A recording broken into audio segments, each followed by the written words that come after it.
It's the story of an American held in a dark Venezuelan prison. Then all of a sudden, they all kind of lined up. They pointed their guns at me.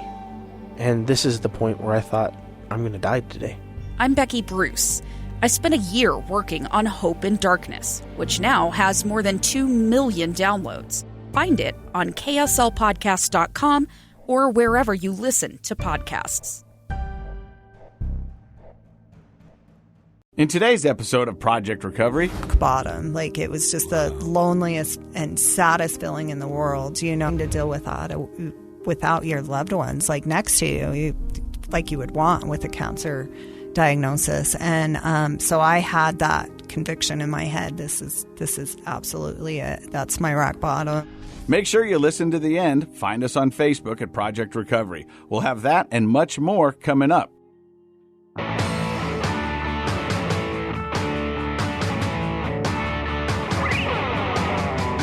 Hey, welcome to Project Recovery, a podcast about addiction. More importantly, it's about recovery, and it's brought to you by our friends at knowyourscript.org. They got a 3-part solution to help you out with the opioid epidemic, and it'll help out the addict, it'll help out the family, everybody involved. It's speak out, opt out, and of course, throw out. And without them, we couldn't do this weekly. Dr. Matt, how are you? I'm really good. How did you start your day?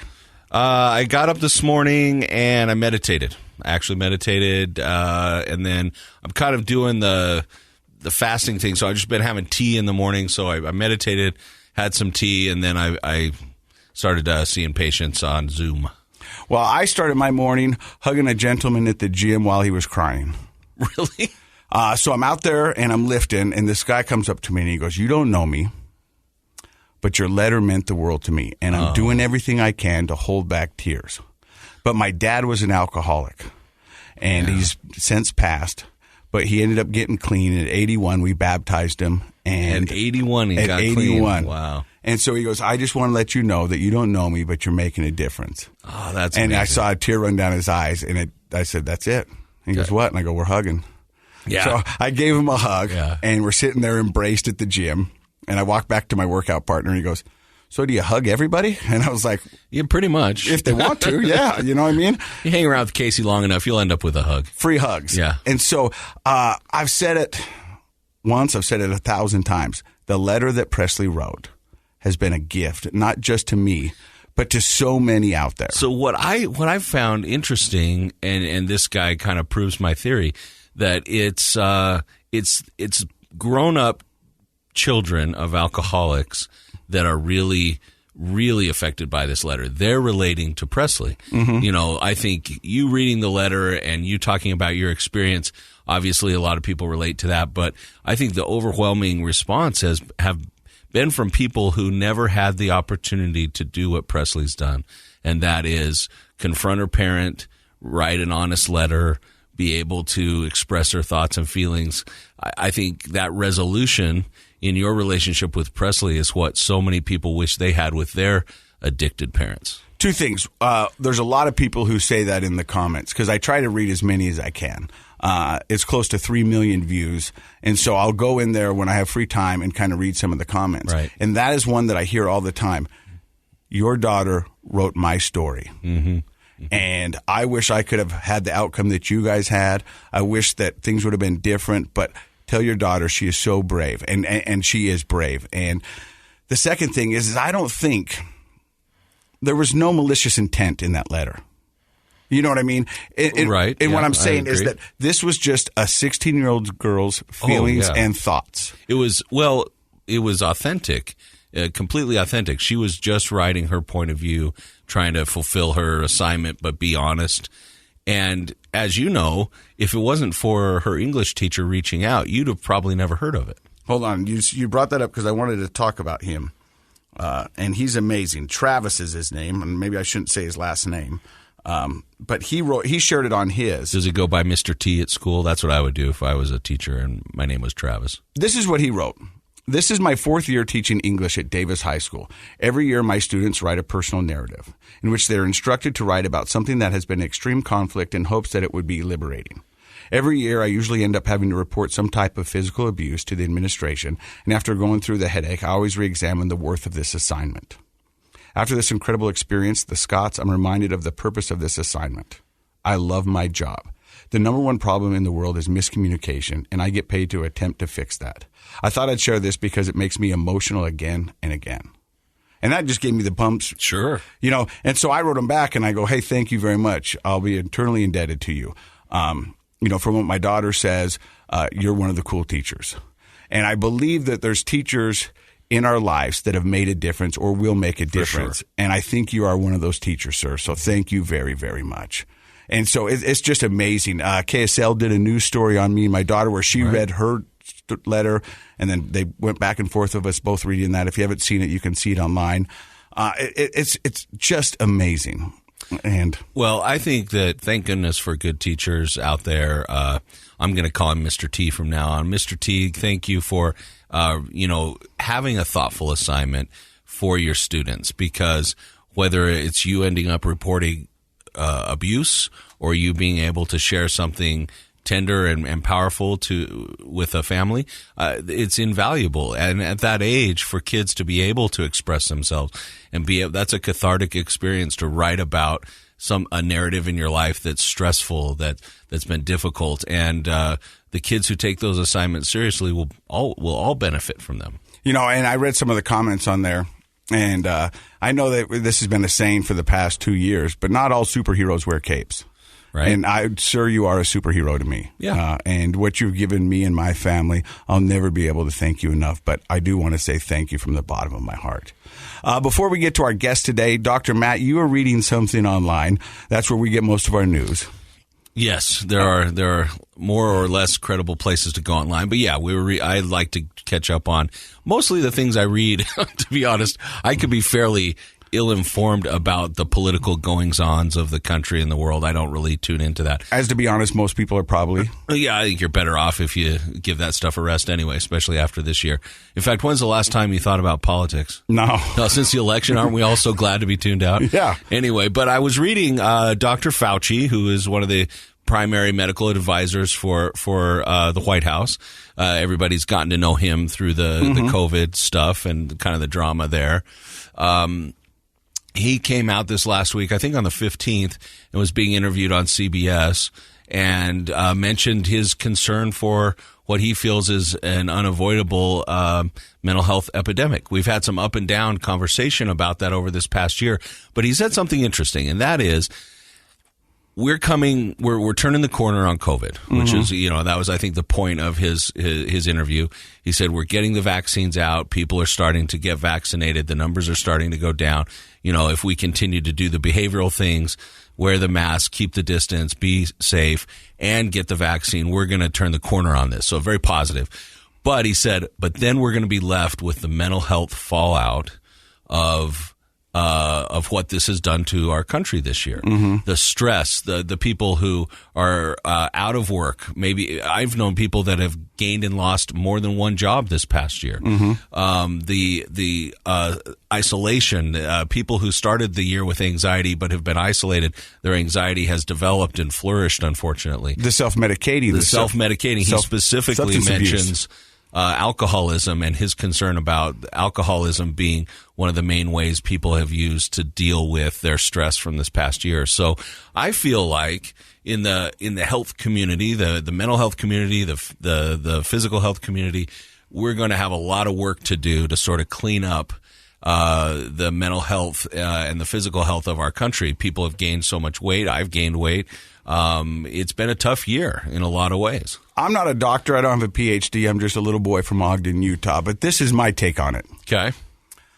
For the past year and a half during COVID and all of that in the political season, everybody's been in survival mode. And when you're in survival mode, all you're doing is trying to get yourself to the next day. And that's what we've been doing, is just trying to get ourselves to the next day during the pandemic, during the earthquake, during the windstorms, everything here in Utah that I'm referencing. But that's what we've been doing, is just trying to get the next day. Yeah. And now we're starting to see the light at the end of the tunnel with the vaccinations and the pandemic coming to an end. And so now the real world is going to get back to normal, and foreclosures are going to start, evictions, and all of that is just going to be added weight to all of that mental health. And I think it's not going to be good. If we don't get ahead of this, we're going to be playing catch up for a long time. I think I agree with you 100%. And I think the best thing people can do right now is if you sort of feel like you've hunkered down this year, if you feel like most people do, you've been sort of isolated and hunkered down in your own space, now's the time to pop out. Now's the time to come up and say, you know what? I see that light at the end of the tunnel. I'm going to start dreaming big and thinking big again. If I'm struggling with my physical health or my mental health, I'm going to be proactive. I'm going to do it now. Whether I've gotten the vaccine or not, I'm going to start getting the support and help I need to really make 2021 a really awesome, productive year for me. Start building your team. That attitude, build your team. That attitude is what's going to save the country's mental health issues. If people continue to wait to be served, if everyone continues to wait for things to get better, I think that's going to make it worse. So be proactive. I really plead with everybody. Get out, get the help you need, get the support you need, take steps to improve your employment, fix your financial problems, get healthier, start working with a therapist if you feel like you need somebody to talk to, and let's get after it, because I think we can, we can really make this year an awesome year. I agree 100%. And I know Disneyland's opening, soft open with California residents only, but we're excited at my house because we bought Disneyland tickets a year ago that we haven't been able to use. Did you know they're outlawing screaming? No screaming? Yeah, it's a real thing. You're not allowed to scream. Like on the roller coasters? Yeah. At Disneyland? Go back to the internet. It's going to blow your mind.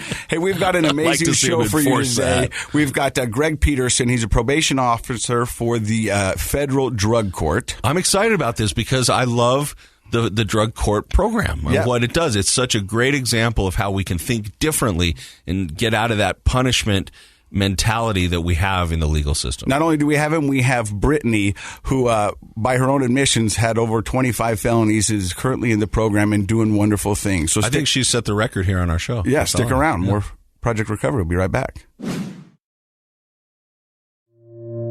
Two friends taking pictures of the rising full moon on a summer night. Two teenage kids doing what teenage kids do. When a stranger with a gun and a death wish changed everything. It was violent, it was senseless, and I will never understand it, I will never accept it. I'm Amy Donaldson, and unfortunately, we're all too familiar with stories about how violence shatters lives. But what we rarely see is how they are rebuilt. In a new podcast, The Letter, we relive tragedy, but only so we can hear the rest of the story. The struggle to reclaim lives, the realities of grief, and the possibilities of forgiveness. I believe in miracles. Sometimes I thought, there are no miracles.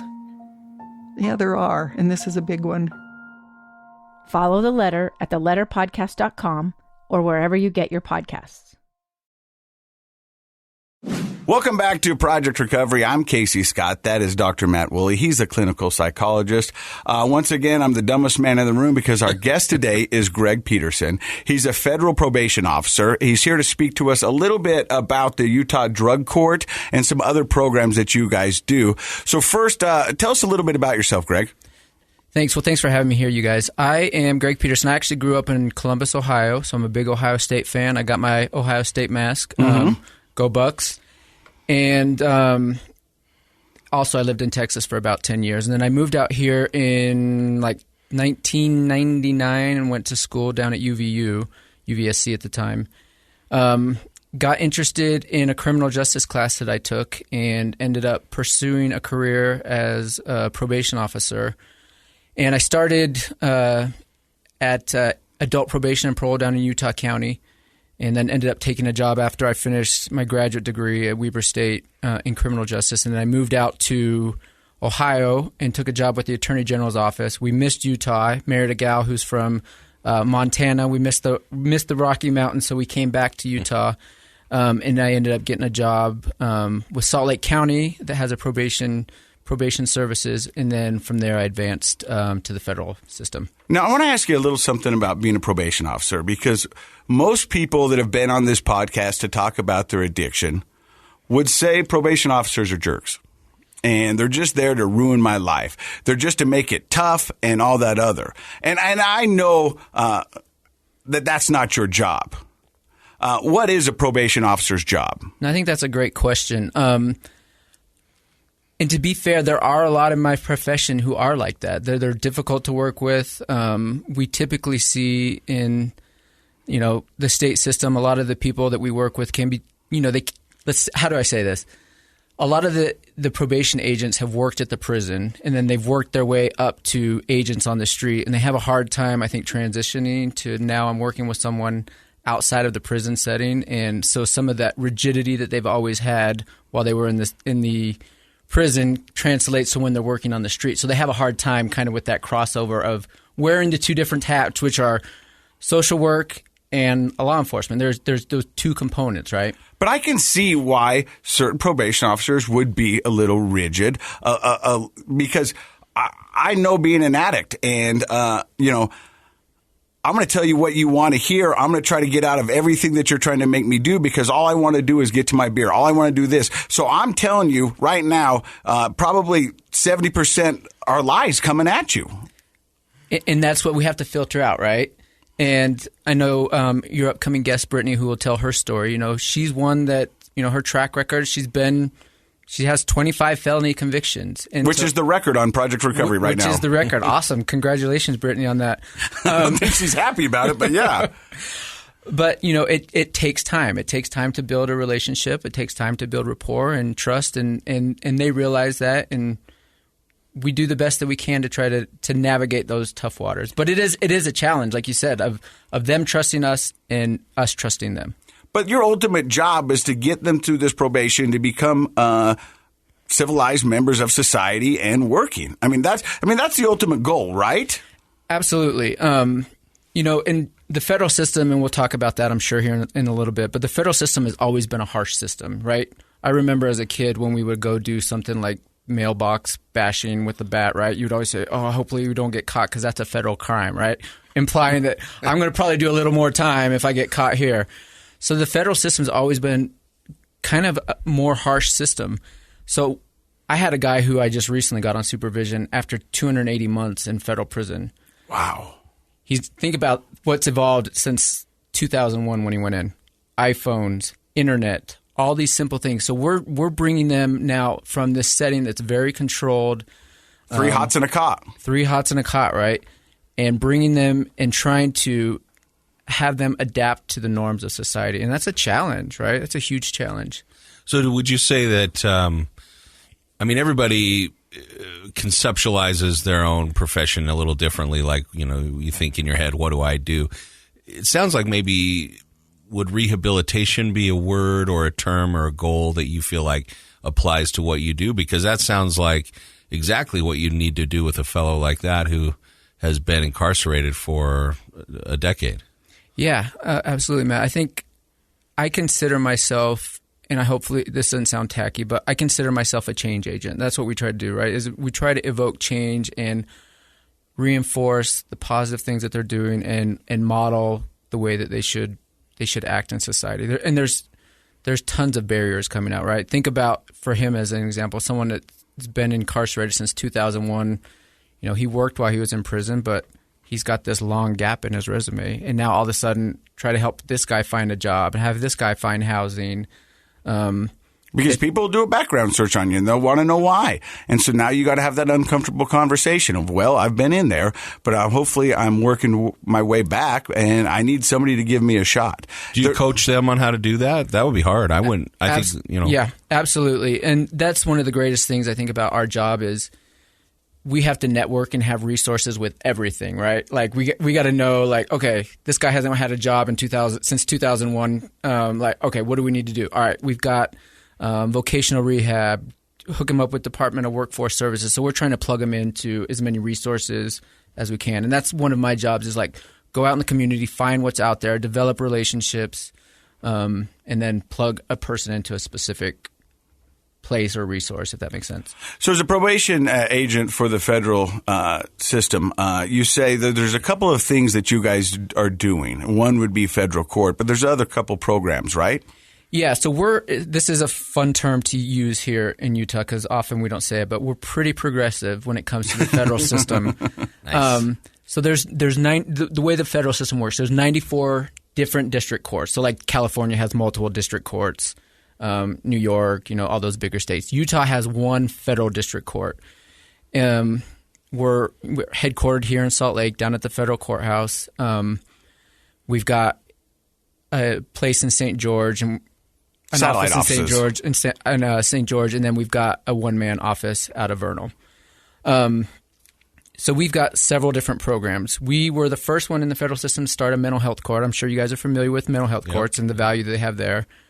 Started that in 2007. We also, at that time, started a drug court in 2007.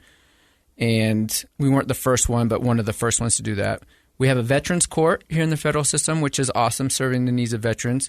We're the first, and I don't know if we're the only, to start what we call TCRC, which stands for Tribal Community Reentry Court. So one of our judges, Judge Pete, who's fantastic, hopefully you can have him on one day on your podcast, but he'll go down to Aneth, down in the Four Corners, or Vernal, and hold court with that community that's really been underserved. And then we have a program which we started, which I'm extremely passionate about, and Brittany, who is coming up, will talk about, called UACT, UACT, which stands for Utah Alternatives to Convictions Track. And this is kind of what the state system's been doing for a long time, where they divert you out of the system rather than send you to prison. So I was talking with Casey about this earlier. If I can explain it real quick. Yeah, sure. So we have two different tracks, track 1 and track 2.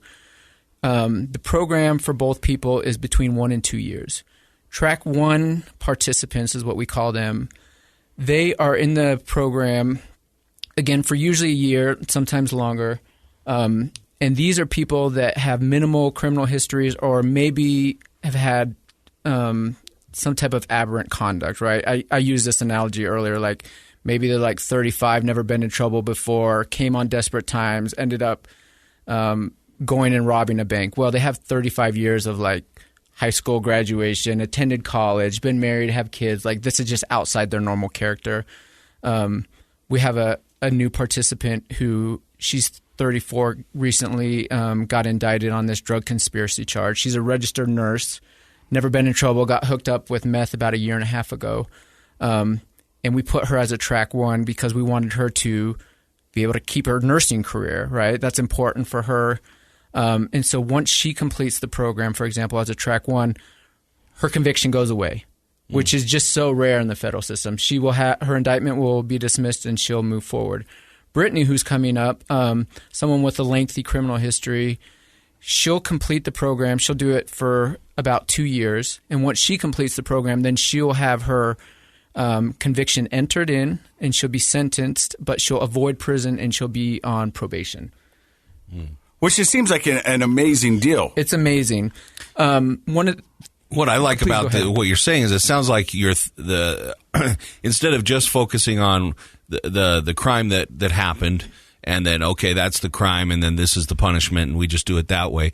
It sounds like you're thoughtfully considering the individual and kind of what their individual circumstances, background, and therefore, like in behavioral psychology would say, what their potentials are, right? So if you have somebody who has never been in trouble before, they're an educated, productive person who's just had a mistake or a misstep in their life, their potential for getting back to that person that's productive in society is high, and so we want to encourage that. Is that kind of what you're saying? Yeah, absolutely. So now, is that program you're talking about different than drug court? Yeah, good question. So drug court is completely separate. Drug court traditionally has been a post-conviction violation court, meaning they've been convicted, I don't have a number, but a high percentage, let's say 80, 90%, whatever the percent is, serve time in prison. They come out on what's called supervised release. A lot of people get confused with what supervised release is. People will call me a parole officer. Well, that's not technically correct. There's no parole in the federal system. That was abolished back in the 80s. But they'll serve a term. So let's say they do 5 years in prison. Then they're on supervised release. We'll say 3 years. That's a common term.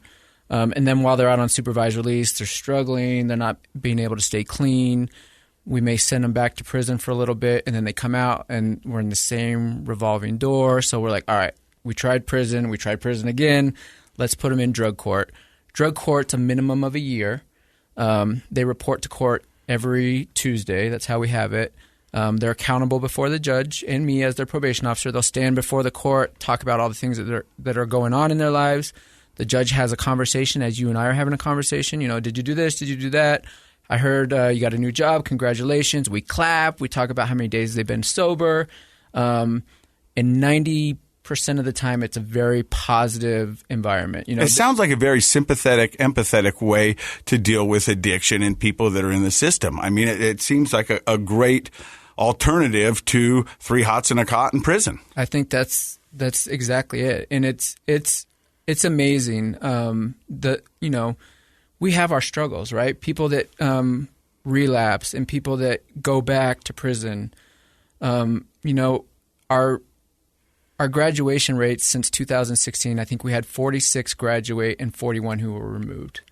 Well, if you do the math, let's just even that out at 100. Almost 100 out of those 100 would have been back in prison if we didn't have a program like this. So some people are just like 50%. Well, in baseball, 50% is going to get me like a $400 million deal, right? If I could bat 50% in the major leagues. We're making a difference. What I like are that you can look at the numbers, and the numbers really tell the story that drug court is working, and just incarcerating people with drug convictions is not working. That's exactly right. And what's been awesome during this pandemic is by and large, we don't want to incarcerate people because we don't want to have people go in. The infection rate. Yeah, exactly. So what happens in drug court is like, all right, they'll relapse and we'll say, okay, let's put them in jail for like 2 nights, disrupt the behavior, get them back out, and then kind of get their attention and get them back on track. Well, during the pandemic, very rarely, I'm only thinking of maybe 1 or 2 times during this last year, have we actually put someone in custody for that type of stuff.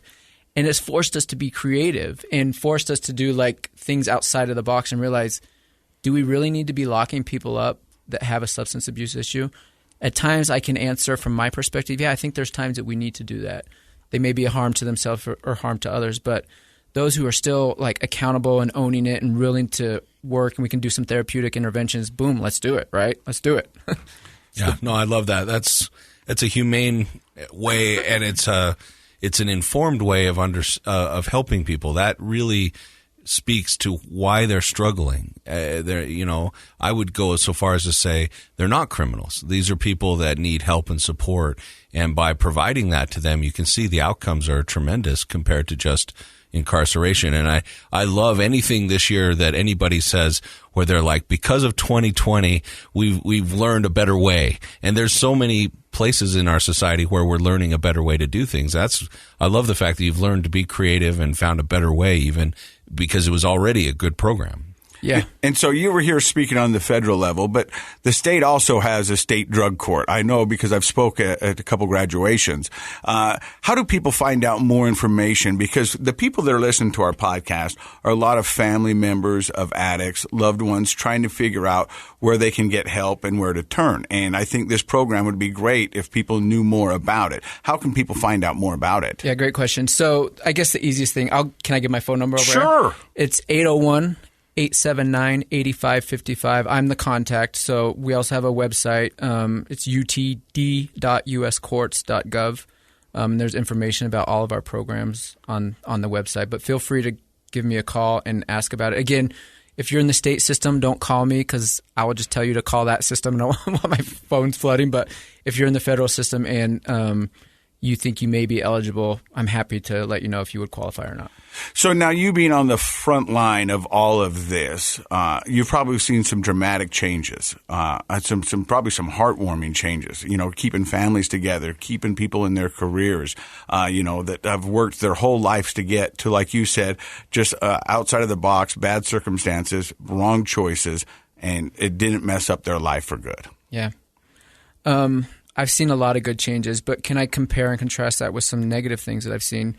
I never thought, like when you were talking to me about what my job responsibilities are, I mean, we have a list of things like that we're required to do, right? Like notify the court of noncompliance, and there's certain standards which we have of like being in their homes and how often they ought to check into us. So we have this list of different things we have to do. And then underneath that, at the very bottom, it says other duties as assigned. Ever seen that on a job thing?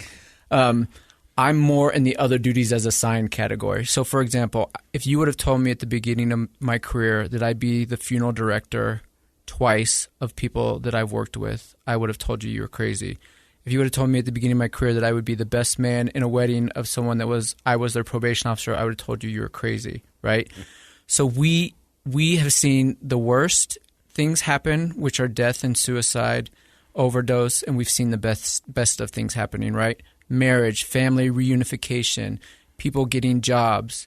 And I could just sit here all day with you and tell you story after story of all the different things which we've seen. So the ranges of emotions that you feel, as you try to work with them and be empathetic to where they're at in life. I mean, you can have the highest of highs to the lowest of lows. And I think in our profession, if I can speak to this, is we don't do very good about, I'm talking us in law enforcement, we don't do very good about discussing our feelings and how this impacts us, right? Substance, alcoholism rate in my profession is enormously high. The divorce rate's enormously high. Viewing pornography is enormously high. And we don't do the self-care that I know you guys talk about on this podcast, right? We don't do the self-care things that we need to do. And that's one of the things that I hope people get as they hear me talk is like, go out and to my fellow colleagues, like take care of yourselves, right? We're not freaking robots that just sit there and can take issue after issue, problem after problem, and not like have it affect us, because it absolutely does. Not take it home with you. You wouldn't be surprised, but maybe our audience would, of how many emails do I get from firefighters, EMTs, emergency room doctors and nurses who their every day is seeing somebody on their worst day. And how do you not take that home? How do you process that? And so you're right, 100%. Mental health, you need to take care of yourself. You need to talk to someone. So that's why we're always an advocate here on this podcast for therapy. It really helps to talk to somebody. And there shouldn't be shame or stigma surrounding needing to talk to somebody and get some stuff out of your head. So, Greg, thank you for stopping by. We're excited to hear Brittany's story, and I want to have you back in with the judge. I think what you're doing out there in the community is amazing. And if you don't hear it enough, thank you. Thank you, thank you, thank you. Thank you. I appreciate you guys having me. Welcome back to Project Recovery. I'm Casey Scott. That's Dr. Matt Woolley. Our guest today is Brittany Bacon. How are you? I'm good. Is it true that you've got a 100-pound pig living in your house? He's a 300-pound pig. Get out. And what's his name? His name is Fat Boy. That's not a euphemism for your husband or anything, is it? Whoa. I don't know, 300-pound fat boy. I've been called worse. Yeah, right. So, Brittany, we heard a little bit about your story. I'm going to tell you right from the get-go, you hold the record for most felonies on this podcast right now. I don't know if that's something I should be proud of or not. But that's exactly what I said. That's exactly what I said. Bring a reward or anything. Yeah, there's not a trophy. Yeah. But, and Greg talked a little bit about you being in the program. But before we find out of the program and what it's doing for you currently, how did your road to addiction begin? Quite honestly, I think after I've been in therapy, I kind of have figured out that I had major abandonment issues, from my father, my biological father. So I kind of grew up seeking, with his absence, I saw men that were just like him. And unfortunately, that was addicts or whatnot. So I really didn't get too heavily into drugs until I had turned 21. But I experienced. So typical high school experience, partying, marijuana. The drinking, marijuana. I actually had a child at a very young age. I was 15 when I had him. So him and I did a lot of growing up together. Unfortunately for him, he grew up a lot faster than I did. But married his father, was divorced by 16, just started drinking. I drank heavily probably till I was 21, and then was introduced to meth, and that's when things really spiraled out of control. Those early family relationships really are it's almost a cliche in my business and psychology, but it's a cliche for a reason, and that is our early family relationships, specifically with our parents. That's where we learn intimacy and connection. It's where we learn to decide how we feel about ourselves and other people, and what feels like a good relationship, what doesn't. And so many people grow up with major challenges to that, because maybe the parents themselves, parents are just kids grown up, and sometimes we're not prepared for parenthood, or in perhaps your dad's case had his own addictions that he was struggling with and things. And so it's powerful, isn't it, to go through therapy and realize how impacted we are as adults by the quality, good or bad, of those early life relationships and how they drive some of our behaviors. I think it's a cliche, and it's used more now as a joke, but when people say someone has got daddy issues, and they think they're being cute or clever, but the reality is that daddy issues is a thing for a reason. That's the quality of those early relationships. And when a parent struggles with their own addiction and mental health issues, perhaps, and they're just not available, or they're perhaps even abusive, or have abandoned family members, it really puts a person on a path to trying to right their own ship. And when you're a kid, you don't have the ability to do that. So you often turn to connections with other people, and those connections often aren't healthy. But of course, early drug and alcohol use is a common story. Absolutely. And Brittany, by the time you were 16, you'd been married, divorced, had a son, said you drank heavily until you're 21, and then you were introduced to your DOC, which is your drug of choice, meth. Do you remember the first time you took meth? I do. And I felt like I was on top of the world, meth did for me, like what I was trying to get alcohol to do, So it was, now that I think about it, it was a scary feeling. It was, so great that it was scary, but it did everything that the alcohol wasn't, which is it helped me numb. It helped me forget about everything else. And yeah. And so after that first experience, you were like, I'm in. Yeah. Yeah. And with that first experience, I've met, like in my recovery, a lot of people that, would stay in their active addiction for years on end. The longest, I had many, clean bouts, and then I would go back to it, obviously. And so the longest that I ever had used straight was for 8 months, but that was, I've been clean now for 5 years, and 5 years in July. But congratulations. Thank you. But I was talking to you a little bit before we started this podcast. You've got 25 felonies, a couple stints in prison. Yes, 2 prison stints. When is the first time you went to prison? In 2006, so I was 26 years old. And what were the circumstances that led to that? I was using meth. I didn't go for a meth charge, but it was just the behaviors while I was on meth. I got introduced into a lot of fraud. That's every meth addict's, or most meth addicts' prime resource to be able to obtain the drug. So I went to prison my first time on 14 forgery charges, so forging a lot of checks. And those are felonies? All of them are felonies, yes. And at 26, so that means your son would be 9. Yeah. Where's he in the? He was with my mom, and then he went back to his dad. So fortunately, I always had a very amazing support system, and I was lucky enough to never have like DCFS or anything get involved with. Because even though I wasn't in the best position to be taking care of my children, I had family members that were. So 14 felonies for fraud sends you to prison for how long? I did 30 months my first time, so 2.5 years. And what was that like? Because I think people might be curious to know what 30 months of prison does to a 26-year-old mom. It was hard. It was really hard. It was especially going there at first. You see those barbed wire fences, and it's like the reality sinks in, like this is real, and my first time in prison, I didn't really take a lot advantage of the programs or anything that they do offer in prison. What kind of programs do they offer? So my second time in prison, I did the Excel program, which is a drug program where, it's kind of, you live in a TC community, so therapeutic community, and, you work basically the same program that the federal prisons offer in their prisons. Let me ask you this. Out of your fellow inmates, which sounds weird to say, but that's what it was. Yeah.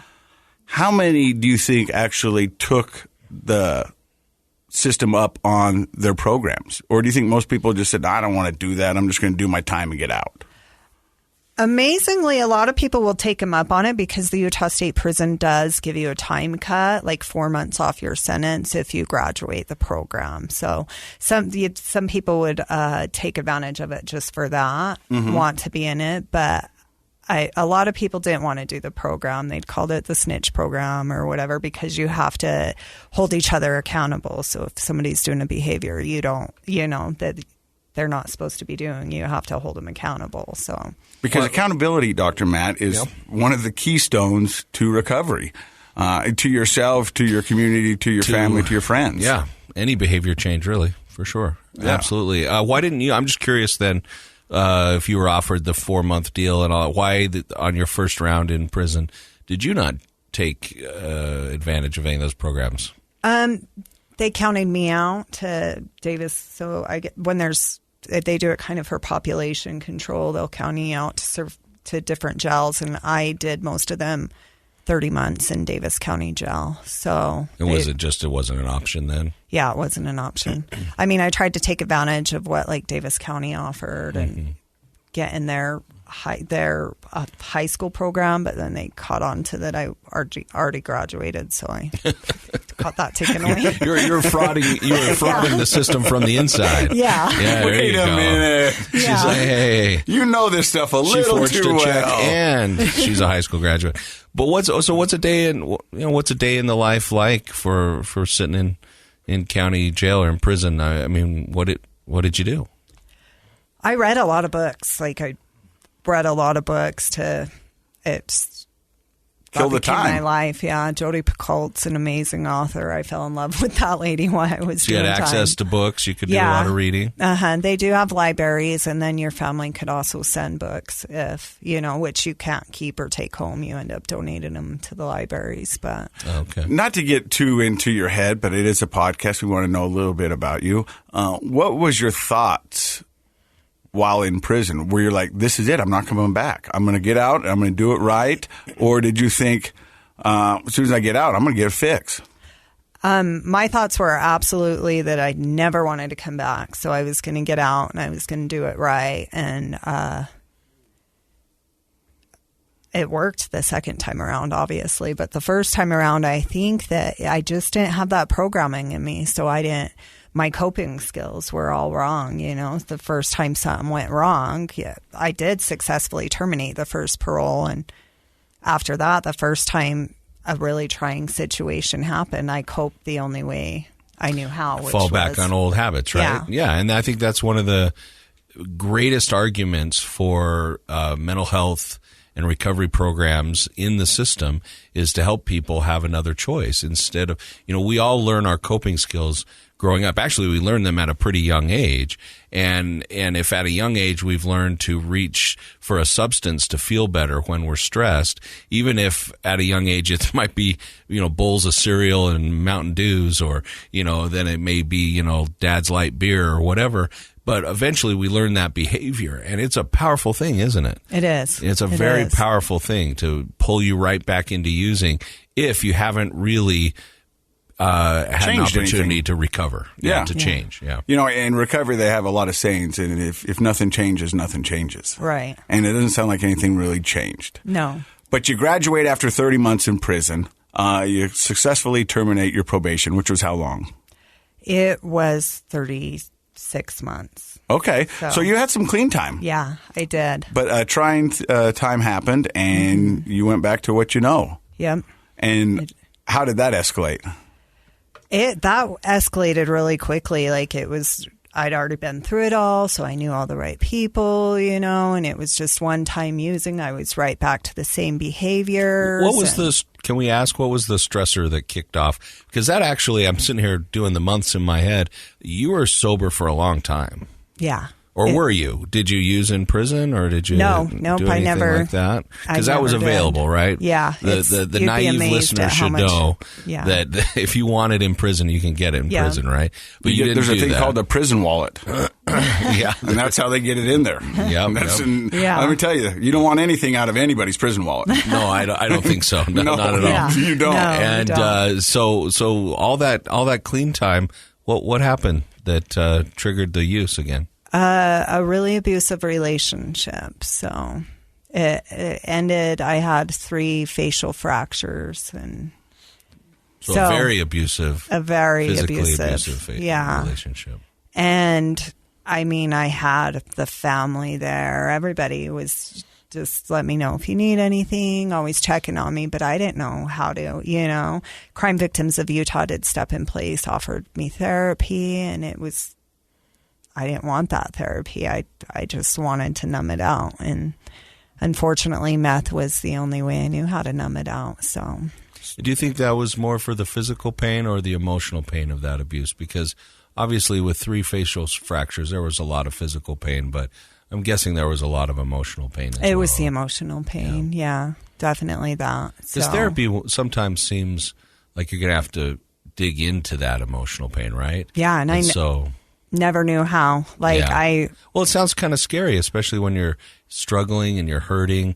It sounds scary to go in and talk about it. It sounds much more pleasant to numb it out. I'm trying to escape the pain, and you want me to dig deeper into it. And in fact, there's a little graph in therapy. The reason that people often, the highest percentage of people dropping out of therapy happens after the first and second session, because you're kind of holding on. Denial's keeping you doing sort of okay. And then you go in and that dang therapist says, hey, let's talk about it. And then your mood actually dips. It dips down. Yeah. You kind of feel worse for a little bit because you're peeling away the layers of denial. You're having to deal with exactly what has got you hurting so much. And if you don't hang in there for a few sessions and see that corrects itself and you start to feel better, that at that bottom, that's where people drop out. Mm-hmm. And so people either avoid it altogether. They're like, oh, no, denial, I'll take that. That sounds better. Denial and some substances. Or if they get in, then they drop out because it is painful. And I wish I could say there was a way around that, but sometimes the way around is just going through it, right? Exactly. But then quickly therapy does help. But I get it. It's hard. I don't blame people for being hesitant to jump into that therapy process. So you're back with old habits. You're running and gunning, as they say, and that means you're doing whatever you can to feed your fix. Exactly.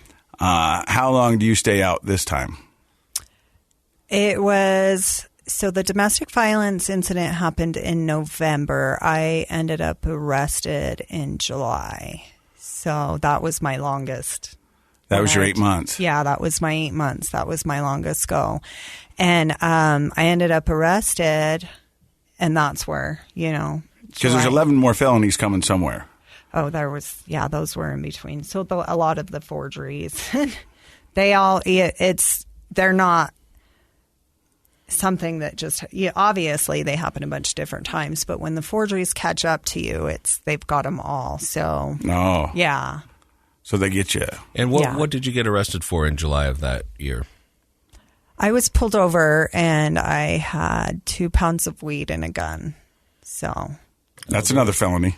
Yeah, that was 2 more felonies. They got me with distribution and possession of a firearm. So now, is this how you enter the program that Greg was talking about? No. So how long did you go to prison for this time? I went to prison for 21 months, and I got out of prison in April, and then the federal district attorneys contacted me in August of 2018, so 4 months after. Did you think that was coming, or did you think maybe I'm going to get by on this? It was so my charges are from 2014. So it was just kind of a smack in the face because I just got out of prison, for my state charges, and they contact me saying that had happened. And by this time, I'm like, I was diagnosed with the last prison stint, I was diagnosed with cancer, and I had to go through, multiple surgeries and that cancer treatment in prison. So that was like my ultimate rock bottom. Like, it was just the loneliest and saddest feeling in the world, having to deal with that without your loved ones, like, next to you, like you would want with a cancer diagnosis. And so I had that conviction in my head. This is absolutely it. That's my rock bottom. I'm done. And then the federal charges came up. And normally that would have set me off course. I would have tucked tail and tried running, but I'm like, I'll do this. I'll apply for the program. And I applied for the program. They have my federal lawyer was like, they're not, we'll apply for this program but don't hold your breath. Some time, but don't hold your breath. You have the worst criminal history, I think, out of anybody that's ever applied. And so we applied for it just basically to buy me as much more time out that I could have with my family as I could. And by the grace of God, I would say, I just nailed that interview. And so you're accepted into the program. Mm-hmm. Now, for listeners, what is the name of the program? It's called UACT. So it stands for Utah's Alternative to Conviction. But you've already pleaded guilty to the crimes. And if you actually successfully complete this course, in lieu of jail time, they'll suspend that, and you'll just go on probation. So it's not getting you out of those. It's just keeping you from going into jail, right? Yeah. Keeping me from going to a federal prison. So and had you got all the charges against you, how much more jail time do you think you're looking at? 2 years and a day is what they call it. So 2 more years plus 1 day is what I would have been looking at. Wow. What my matrix. And that's coming from a person who's already spent 4.5 years of your life in prison. Yeah. So you'd already spent 4.5 years. Why do you think, you said you nailed the interview, but be honest, why do you think they chose you for this program? If you had such a bad record, it seems like it might be easier for them to just lock you up. I think it's just the transparency that I went in there with. So when they do this interview, I want to say there was about 8 of them in there, and they just, you kind of sit down and you tell them what your charges are, what led to them. That's not intimidating at all, right? Sitting down with it was very intimidating. Yeah. Looking at you. I'm going to be honest, sounds like hell. Yeah, it was. It was pretty scary, but I was just as honest as I could be. And it took them quite it was at least 3 weeks I had to wait for the decision. Because out of 8, there was 3 like, no, I can't even believe we're talking about this. Yeah, well, I guess that everybody had, the way my federal lawyer had explained it to me is it had to be a unanimous decision. Oh, wow. Everybody had to say yes. So, it might have taken, because I think you're right, Casey, there would be a percentage of people that are kind of the hardliners by nature that would have looked at your chart and just said, well, let's just send her away. It's a no-brainer. And there was one in there, Stu, bless his heart. He asked the hardest question of all, which was, he had the papers in front of him, and I'm sitting here looking at all these chances you've been given in the past, and you're telling me we should give you a chance now, and I was just almost swallowed my tongue at that, but answered it. I talked a lot about my cancer diagnosis. What did you say? I talked to him about my cancer diagnosis in prison and was just like, I think before, honestly, maybe not everybody needs to hit a rock bottom to get it, but in my case, I know I needed to, and I know that was it. So, yeah. But that was the toughest question asked was, why now? That's I guess a fair question. Looking over a history like you're presenting, that's a fairly fair question, but an honest answer. And I'm glad you're willing to talk about how you answered, because for anybody listening, I think the more authentic and genuine you are, the better you deal with life and the stressors that come your way. Exactly. Trying to lie and squirm our way out of things rarely, if ever, works for the long run. So you get accepted into the program, and the program's called?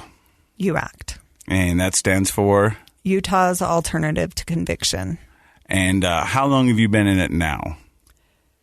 I'm set to graduate in July, so I'm almost done. So it's almost 2 years. What does the program do for you? Oh my gosh, the program's just amazing. It's given me a whole nother realm of a support system.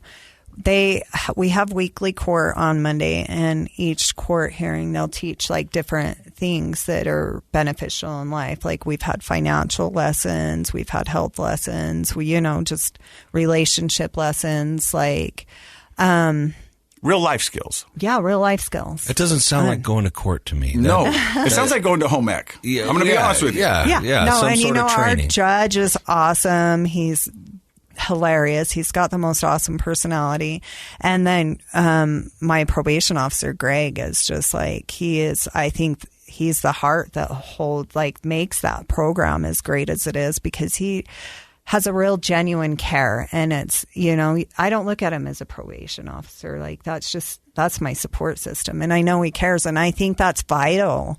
Like when you're in a program or you're in a system, to know that you're not just a number or a piece of paper to them. Like, I think it means a lot to know they care. Like, which I think is like a 180 in how we typically think of probation officers, the system, probation officers, judges. That's like a 180. But I'm so glad to hear it, because I can just tell when Casey asked you about that, your face lit up, and I can tell you're really enjoying being in this program. I think that's fantastic. Honestly, I'm not looking forward to graduating. Yeah. Like I've told them, because scary. Not because it's scary, but it's a part of my life now. You've made connections. Yeah. So we do all our court hearings right now, of course, because of COVID over Zoom. And I'm like, I'm just going to refuse to graduate till we can do it in person. But they have, Brittany, you've been showing up for months now. You graduated, it's the talks about in the works, like maybe me staying on as a mentor. We have a capstone project that I have actually helped a lot of the participants come up with their ideas, for things to do, just because I'm all about. Greg explained it to me like this. The capstone project is basically an ego project. Okay. So it's 30 to 40 hours of community service doing something good for the community. So all of the participants in the program are required to do something, right? Yeah. It is. Yeah, we are. And fortunately enough for me, it was super easy to find something to do.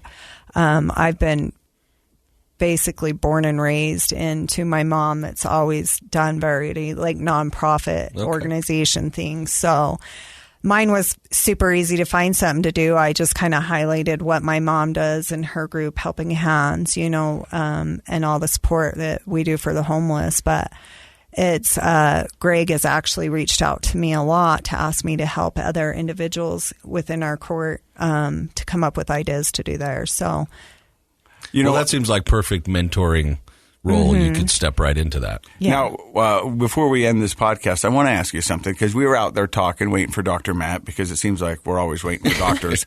And I said, it's going to be interesting, because we get a lot of people on the podcast who, once they get in the federal system and they rack up those felony charges, they say they're handcuffed when they get back out in society, because they can't do stuff. It's hard to find a job. It's hard to find a place to live. And you're here telling me with 25 felonies that you don't see that to be the case. No, I don't. I've never let that stigma hold me back. I never had a problem finding a job. I don't want to say people use it as an excuse to be held back, but I really feel like people use it as an excuse to be held back. I have a good job. I'm actually have worked my way into 16% ownership of the company, and within 8 years, I'm going to be 100% ownership. It's just, great. And so I never had a problem finding a place to live. Yeah, a lot of places Have you been turned down, though? Yeah. You have to look for private renters or private landlords, and I think transparency is the key to anything, with my interviews. You're honest. You tell them what happened, why, and explain to them that's not who you are today, I can speak for, my addiction and my legal troubles and the things I've gone to. I've never let it keep me from doing stuff. I have to do a little bit more to get where people are, but I also think that's kind of what I have to do because of the situation I put myself in. So I think what you're saying is if somebody has a felony, it might be a little harder to find a place to live, but you can find a place to live. Mm-hmm. It might be a little harder to get a job, but there are people out there. I remember when I was going down to the Ogden City Police Court and had to blow every day, there was a list on the wall, felony-friendly jobs, that would let you get jobs there if you had felony, felony-friendly apartments. And, there's certain places out there. And it takes a little longer, maybe a little bit harder, but you can do it. You don't use that as your block. Yeah, don't use it as your block. There's even, they have federal grants for felons to become small business owners. There's really? All kinds of things if you just widen your horizon and reach harder. Can I ask you where your son is now?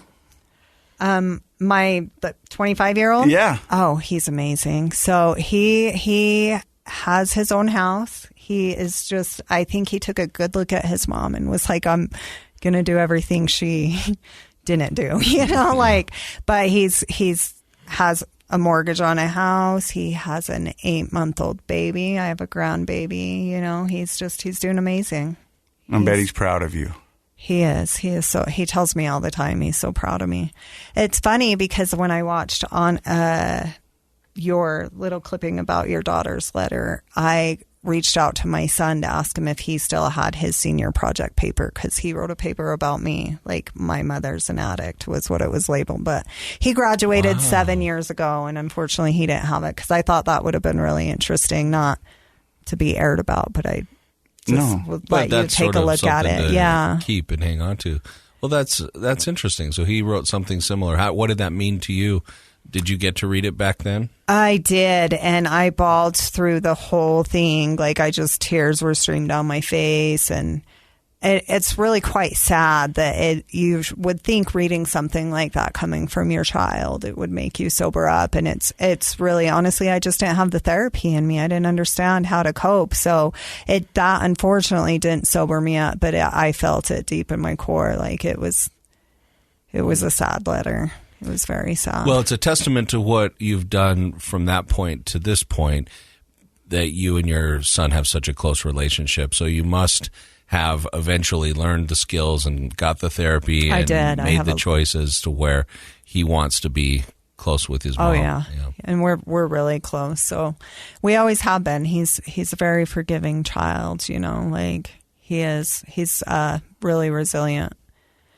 I guess growing up with me as a mother, you'd have to be a little resilient. Learning some resilience isn't a bad thing. So what advice would you have out there for somebody who's struggling or for family members who are loving an addict right now? I think, for family members loving an addict, I think just keep encouraging with all the love and support you can. That's instead of pushing them away that's what they need most, because if any addict feels like they don't have, love and support, it's just going to push them off deeper. And for an addict that's out there still suffering, I just think you got to keep on trying, you will recover if you let yourself. I thought of this saying the other day, and maybe somebody else has said it before, but a bad day sober is better than any day as an addict. Honestly. It is. I'd rather have a million bad days sober than being an addict ever again in life. I honestly wouldn't do anything to change my past. I have a lot of regrets and there's a lot of hurt, but it's for me to who I am today. And I wouldn't be the woman I am today if I didn't have that past. So would I go through it again? No, but I wouldn't change it. Well, I think you're amazing, you're inspirational, and I think you're going to help so many. And congratulations on your program, your success, everything. So thank you for stopping by and sharing your story today. Dr. Matt? She's just said, I've been reflecting on some of the beautiful statements you've made today, and I think it's going to be very helpful and inspirational to a lot of people. And I just love the fact that you have this resilience of your own and you've made this happen. And I'm grateful that we have programs to support people like you. So thanks for coming on. Thank you for having me. And we love you all for listening. Thank you very much. Project Recovery is brought to you by knowyourscript.org. And don't forget, Project Recovery, it's a KSL podcast.